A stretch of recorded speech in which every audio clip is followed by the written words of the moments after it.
السلام عليكم.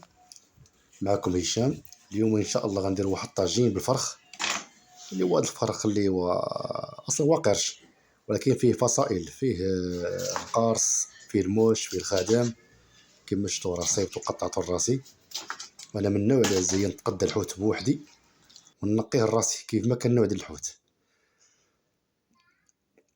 كما كتشوفوا الفرخ او فيه طروفه كبار ديال الطاجين وطروفه صغار ديال القليان، وزائد اللي بغى يدير قطبان كندير طريفات صغيره للقطبان.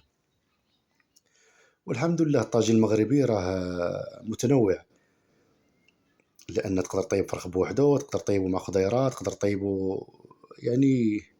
الطاجين المغربي تبارك الله معروف، كطيب على اشكال وانواع.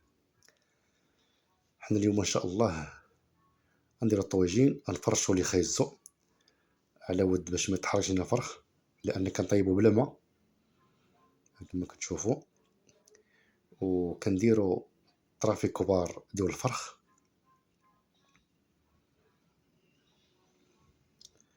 طرافي كبار ديال الفرخ. وكما قلت الطاجين المغربي الحمد لله راه اشكال وانواع.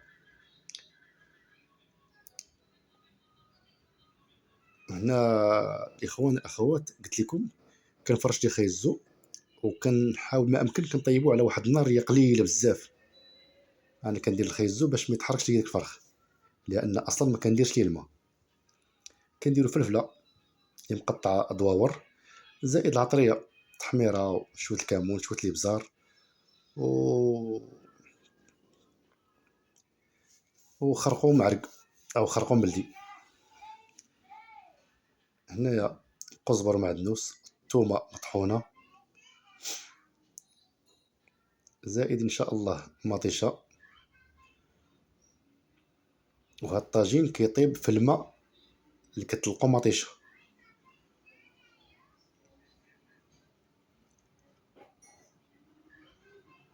الحمد لله الطبخ المغربي تبارك الله معروف عالميا بالجوده، التنوع ديالو.